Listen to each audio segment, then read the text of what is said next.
ออกมาไม่เยี่ยมเลยพี่น้องเอ้ยรถรุ่นนี้เดี๋ยวเรามาติดตามว่ารุ่นนี้จะราคาเท่าใดเดี๋ยวติดตามสอบถามราคาของเพิ่นให้จะเล่าสู่ฟังพี่น้องสำหรับคูปต้า DC70 จังซี่แหละพี่น้องรถนี้อุ้มนะเดียวผู้เดียวสบายเลยบ่ได้สนใจใครมาเจออีกคันหนึ่งพี่น้องเอ้ยจอดอยู่หน้าบ้านไม่เอี่ยมเลยสำหรับคูปต้ารถเกี่ยวรถเกี่ยวนวดเข่าพี่น้องรถเกี่ยวนวดเข่าสำหรับ DC70G รุ่นนี้เนาะไม่เอี่ยมเลยมีอุ้มรุ่นนี้ติดอุ้มเรียบร้อยแต่ไปทดลองมาแล้ว4ไร่เดี๋ยวมื้อนี้เฮามาเจอผู้ดีเพิ่นว่าเพิ่นสิไปเกี่ยวอีกน้อยหนึงว่าซั่นเด้เดี๋ยวเฮาจะเบิ่งผลงานการเกี่ยวของเพิ่น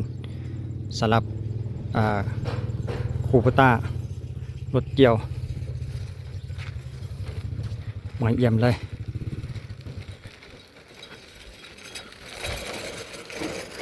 รถเกี่ยวนวดข้าวคูปต้าสำหรับเบอร์นี้คือเบอร์รถเกี่ยวพี่น้องถ้าว่าท่านใดสนใจอยากใช้บริการก็โทรมาเบอร์นี้ได้เด้อสำหรับจุดพิกัดรถนี่ก็อยู่เขตบ้านท่าสมอพี่น้องบ้านท่าสมอเมืองไส้ธานีนครหลวงเวียงจันทร์อยู่ในขอบเขตนาทงหาบเนาะ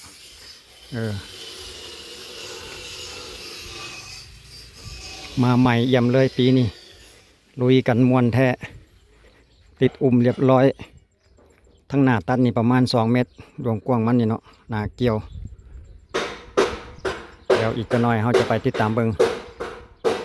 ฝีไม้ลายมือการเกี่ยวของเพิ่นสำหรับรถใหม่มาในมือนี้ช่วงเปิดฤดูพี่น้องช่วงนี้เนาะก็อยู่ในช่วงกลางเดือนตุลาปี2025สำหรับคูปต้าอีกคันหนึ่งเดี๋ยวเรามาชมกันต่อพี่น้องกำลังแลนมามันพอกระเทือนจีใส่หมอกหน้ากับบอกไก่เพราะฉะนั้นจุดนี้เพิ่นมาหาน้อยเดียวประมาณไล่ปลายเจ้าของนาเพิ่นกำลังไปเพื่อจะเปิดประตูจากเพิ่นใส่รถลงไปจุดใดช่วงหัวปีก็แบบนี้แหละพี่น้องเขาจะบ่ได้เป็นพร้อมกันรถตดแตด ตัวแก่ตัวนั้นไปแน่ดำหน่อยเขาดอได้หัวปีที่เขาเห็นทั้งหน้าพูนงานใหญ่แท้งานนั้นนะอยู่เขตตรงห้าพี่น้องถ้าว่าเป็นพร้อมกันนี่รถเกี่ยวนี่ถือว่าเป็นมืดคืนเลยแหละนี่นะเกี่ยวไว้บ่เท่านั้นแหละอยู่ในพื้นที่นี่ก็รถเกี่ยวมีหน่อยที่พี่น้องอยู่สปลาวนี่ส่วนหลายก็จากซอกรถเกี่ยวยากรถเกี่ยวมีหน่อยสำหรับผู้มีรถเกี่ยวนี่ห่วยว่าราคาใดก็ได้เลยแหละเนาะเพราะว่ามันบ่ค่อยมีรถมาแข่งกันเด้เดี๋ยวให้เพิ่นเกี่ยวจะน้อยกันพี่น้องเดี๋ยวจะสอบถามว่าจุดนี้เพิ่นเกี่ยวอะไรเท่าใดสำหรับอยู่เขตหน้าทงหาบนี่เนาะเขตบ้านท่าสมอแล้วก็รถคันนี้จะรถมาใหม่เดี๋ยวเขาจะเว้าสู่ฟังพี่น้องเดี๋ยวจะถามราคารถน้ำเพิ่นเลยว่ารถคันนี้เพิ่นออกมาราคาเท่าใด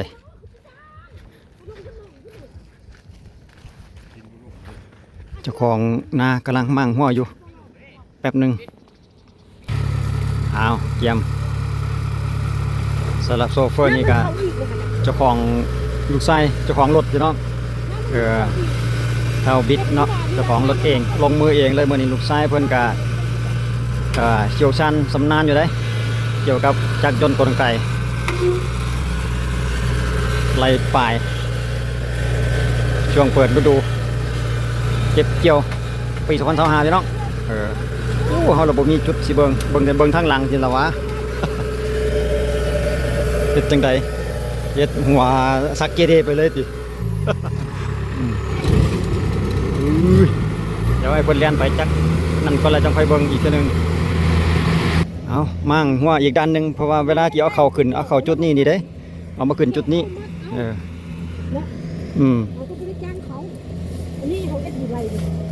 เพิ่นเว้าเท่าใดก็จะได้ให้เพิ่นนั่นแหละแม่นบ่ ยังบ่ทันได้ฮู้ราคามีแต่ว่าบัดเกี่ยวแล้วมีแต่เกี่ยวแล้วก็จังเพิ่นว่าเท่าใดก็ได้ให้เพิ่นนั่นแหละ ลงรถเราบริหารราคาเมื่อวานนี้เราก็มาหาเขาก็บริหารคือผ่านมาเฮาก็ฮู้กันจุเนาะ500,000เนาะผ่านมา500,000แต่ปีนี้ก็สิราคาเก่าบ่คำให้นั่นมาแล้วจวดมาให้นี่เลยก็มีอยู่แต่ไรไปประมาณสำนี้แหละพี่น้องโอ้งามอยู่เด้แต่ว่าหักบ่หลายขาวๆพี่น้อง ข้าวเปลือกข้าวสำหรับจุดนี้โอ้อยากสู่แสงแม่ตัวนี้เราเฮ็ดนาเราเฮ็ดฮอดสวนผักพร้อมได้พี่น้องเอ้ยดอกไม้เบิ่งก่อนกลัวดอกดาวเรืองนี่แหละมีทั้งข้างบักทั่วพร้อมเฮ็ดทั้งนาเฮ็ดทั้งสวนตู้นี้ป้าโทเขาเราแน่นดีอยู่เด้เดี๋ยวติดตามมึงก่อนจะได้จักเป่าสลับเข่าของแม่ตู้นี่นะดอกดาวเรืองนี่ได้ขายได้พี่น้องผู้ใดมีนี่บ่แม่นธรรมดาเด้พอๆกันพุ่นแหละเวลาช่วง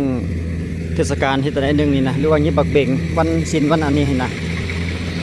งามอยู่เด้ดอกดาวเรืองของเพิ่นนี่นะปลูกติดกันกับไร่นาเลยเขาเรางามมาติดตามเบิ่ง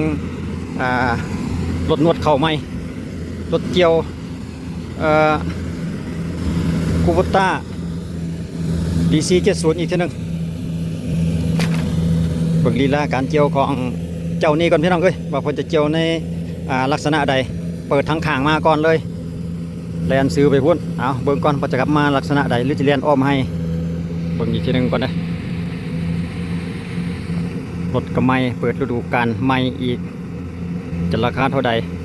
อยากจะติดตามเรื่องราคาของเจ้านี้ก่อนปัจจุบันในราคาอะไรละ500,000คือหมู่บ่เดี๋ยวช่วงพักจบกันพี่น้องเลยเดี๋ยวเราจะถามเกี่ยวกับราคารถนำเพราะว่าเพิ่นออกมาใหม่ๆในรถคันนี้เนาะรถเราจะมี2คันพี่น้องแต่ว่าคันเก่าเนี่ยบ่ได้เอามาพอดีเพิ่นเอาคันใหม่มาประเดิมก่อนแล้วก็อาจจะได้สอบถามราคานำเพิ่นนำขอความรู้ซื่อๆดอกว่าบางเทื่อว่ามี FC อยากรู้เกี่ยวกับราคารถเกี่ยวในปัจจุบันเนาะสำหรับรถคูโบต้าอยู่สปป.ลาวมีแต่รุ่นนี้ได้พี่น้องเขาไปหลายบอนหลายเขตกับบ่เห็นรถที่ว่าคือจังฝั่งไทยนะคือจังฝั่งไทยแถวอีสานแถวภาคกลางอยู่ไทยเพิ่นสิใช้รถแบบเจริญการสร้างอย่างแบบชั้นหลายๆเนาะตัวอยู่ลาวนี่ไปเขตใดก็เห็นแต่คูโบต้ารุ่นนี้อาจจะเกี่ยวกับราคาแดหรือจังใดก็บ่ฮู้แล้วก็จากมีหน่อยได้พี่น้องช่วงนี้ยังมีหน่อยอยู่ยอมรับว่ารถอยู่ลาวเกี่ยวรุ่นนี้ยังมีหน่อยอยู่ในพื้นที่ใดก็ยังหน่อยตอนนั้นแล้วผู้ใดมีรถเกี่ยวนี่โอ้เป็นพระเอกเลยได้พี่น้องเลยกลางเว้นกลางคืนก็ว่าได้แหละช่วงฤดูอีกจะหน่อยประมาณสิ้นเดือนตุลาไปหาเดือนพฤศจิกายนนี่โอ้เขาเป็นพร้อมกันนี่ถือว่าบ่ได้พักบ่ได้ผ่อนเลยแล้วโซเฟอร์นี่ต้องมีสำรองไปพร้อมแล้วจะให้ดีเดี๋ยวช่วงท้ายเขาจะถามราคาให้สู้ฟังพี่น้องเลย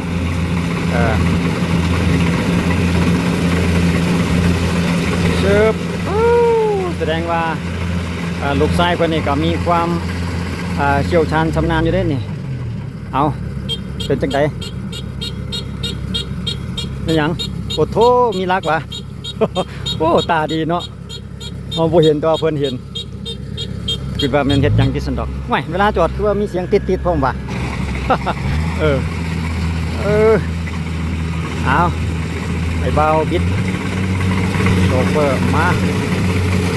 ตัวสุดยอดเขาเราก็ตั้งดีอยู่เด้แต่ว่าหากมีหน่อยโอ้บนแลนอ้อมคางเลยแล้วก็มาตัดแก่มาตัดมุมลักษณะนี้เทคนิคของคนพี่น้องเลยถือว่าโอเคถอยไปโดยที่ไม่ได้เหยียบเข่าใส่ได้จังไดตีโค้งเข้ามุมแล้วก็ตั้งแล้วไม่แลนรอบข้างไปเลยสุดยอดส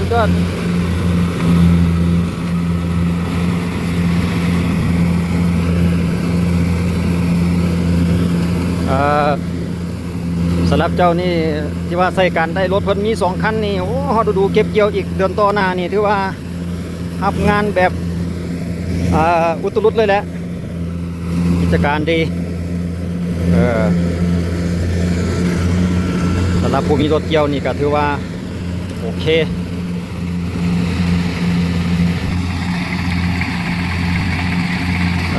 มาแล้ว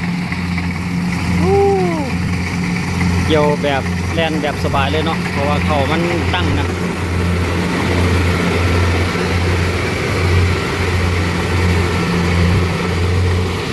ไปสุดยอดอยู่กับส่วนดอกไม้นี่เลย บรรยากาศเกี่ยวเขาก็ได้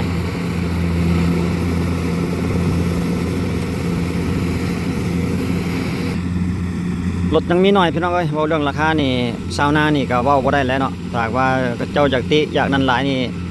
เพิ่นก็บ่ว่าหยังเจ้าก็ไปซ้อเอาคันใหม่ คันใหม่คันใดก็คันอยู่ในพื้นที่ใดกันราคาเดียวกันหมดล่ะพี่น้องอยู่นี่นะเพราะว่าเพิ่นก็จะถามกันเด้เนาะว่าเกี่ยวทำใดแต่ละคันการสอบถามกันมันก็บ่ยากดอกเพราะว่ามันบ่ได้มีหลายเพิ่นว่าเท่าใดก็จะได้ให้500,000 600,000ก็ต้องได้จ่ายหั่นล่ะวะ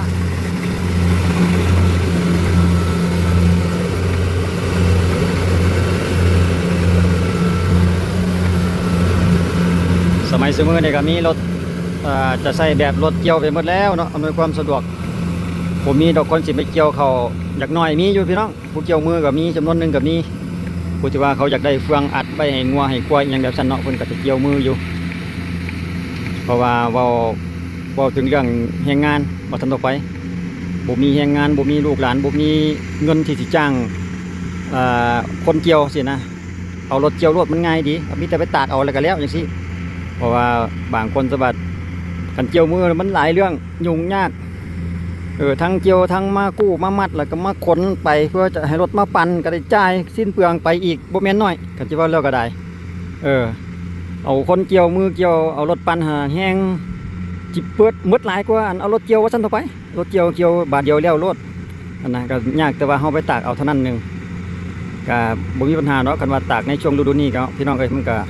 หมดฝนแล้วหั่นนะแดดก็แห้งตากก็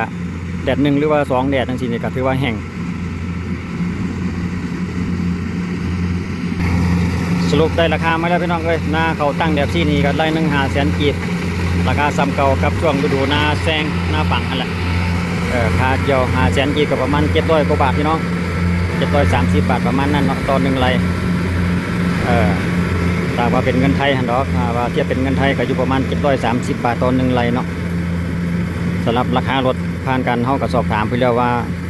ก็ออกมาใหม่ออกมาบางทิศแล้วหันมาซั่นเด้กำลังมาลุยได้งาน1 2งานนี่แหละรถคันนี้ก็อยู่ในราคา1,100,000ป่ายเศษล้านเศษว่าซั่นต่อไปล้านว่าซั่นต่อไปเนาะ1,100,000ประมาณนั้นเศษน้อยนึงสำหรับรถคูโบต้านวดเขารุ่นนี้นี่เนาะ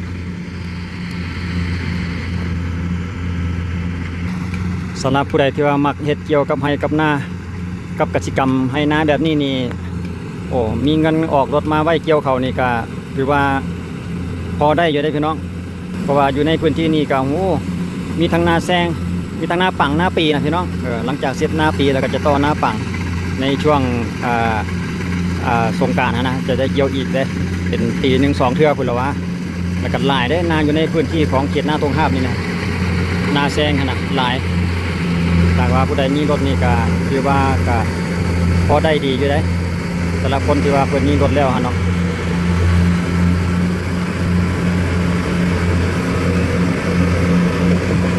เล่นข้าวเดียวไปทีแล้วเด้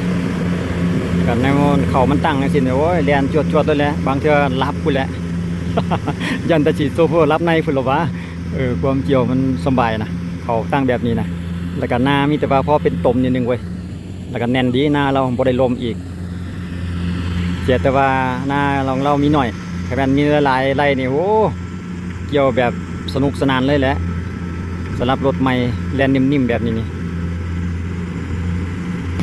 นอกจากนี้แล้วเราไปสำรวจตามเฟืองแล้วพี่น้องเฟืองเดี๋ยวเพิ่นออกอยู่ทางหลังกันเนาะรับประกันเอาเบิ่งละเอียดจิ๊บเลยเมื่อกี้นี่บ่มีจักเม็ดเลยนะถือว่าละเอียดดีเป็นน้ำรถใหม่แน่บ่จังนึงหั่นน่ะถือว่าเพิ่นก็คัดกรองได้ดีออกมีแต่เฟืองกับเขาเรียบเท่านั้นเขาเม็ดแดงๆที่ว่าเคยเห็นหลายคนว่ามันหล่นมันเหี่ยมันเนาะก็มีแต่ว่าเฮามาสังเกตเบิ่งคันนี้นี่เอาประกันได้เลยอันนี้บ่นิโมเลยพี่น้องเอ้ยละเอียดดีแท้บ่มีเหี่ยเลยสำหรับเขาป่นอยู่น้ำเฟืองเขาเปิดเบิ่งน้ำเฟืองไปหมดแต่ละแถวนี่แต่ว่าคันมันเหี่ยเขาเบิ่งแถวเดียวก็ฮู้นะว่าเขามันหล่นบ่หั่นนะเสียหายส่ำใดหั่นนะแต่ว่าเฮาเห็นคันนี้นี่ก็สิเป็นย้อนรถใหม่หรือบ่จังซั่นนะเพราะว่ามันบ่เหี่ยอีหลีสุดยอดเลยถ้าหากว่าท่านใดสนใจอยากติดต่อไปเกี่ยวในพื้นที่เมืองไซธานีนี่ก็สามารถโทรมาอีกทีนึงสำหรับเบอร์เขาจะทิมเบอร์ไว้ทางด้านรูปไว้ให้เนาะ สำหรับท่านใดที่ว่าต้องการติดต่อไปใช้บริการสำหรับรถ DC คันนี้เนาะอยู่เขตบ้านทาสมอเมืองชัยธานีนครหลวงเวียงจันทร์ว่าง่ายๆก็คืออยู่เขตหน้าธง5พี่น้องท่านใดอยู่ใกล้ๆขอบเขตบริเวณนี้ก็สามารถติดต่อมาทางเบอร์นี้ก็ได้แล้วก็สอบถามเกี่ยวกับราคาเขาร้ายเขาหน่อยเกี่ยวจังใดราคาใดก็สามารถติดต่อสอบถามผู้จัดการเพื่อนกระใจดีครับสามารถโอ้ล้มกันได้สำหรับราคาราคาการเกี่ยวเดี๋ยวเราจะรอจังหวะอีกช่วงที่ว่าเพิ่นเอาเข้าไปปล่อยใส่กระสอบอีกทีนึงว่าเพิ่นจะปิ้งใส่กระสอบลักษณะใดเราจะได้จักกระเป๋าเนาะสำหรับนาไล่เศษๆนี่เนาะบริการถึงที่เลย มันอยู่ใกล้เด้อเงินเราก็อยู่ตรงข้ามคลองฝากคลองเดี๋ยวเราลืมไปเบิ่งคลองน้ำพี่น้องจุดนี้มีคลองน้ำเด้คลองชลประทานอยู่เขตนาทงหาบนี่เนาะนาเราก็อยู่ฝากนั่นเงินอยู่ฝากนี่ไล่ป่ายก็ได้ส่งคือกันมันกระเทินเด้แลนเข้ามาในเงินพี่โรดปล่อยใส่กระสอบลงเป็นบ้านสวนโอ้ปล่อยลงใส่ผ้าเลยที่หันเห็นเอาผ้าตาก โอ้กันใส่ผ้าเนี่ยคักแท้เด้ยกปืดไปเลยบาทนี่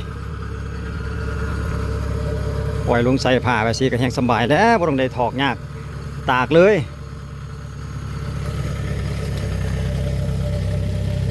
ยายเลยวะ ยายให้พร้อมเลยวะ เด้เอาเบิ่งสูตรนี่ก่อนพี่น้องก็เฮ็ดเขาทาอยู่เด้เด้ปล่อยเป็นจุดแล้วก็จังอันเคลียร์เอาเจ้าของเข้าหั่นน่ะคักเลยพี่น้องเอ้ยออกมาใหม่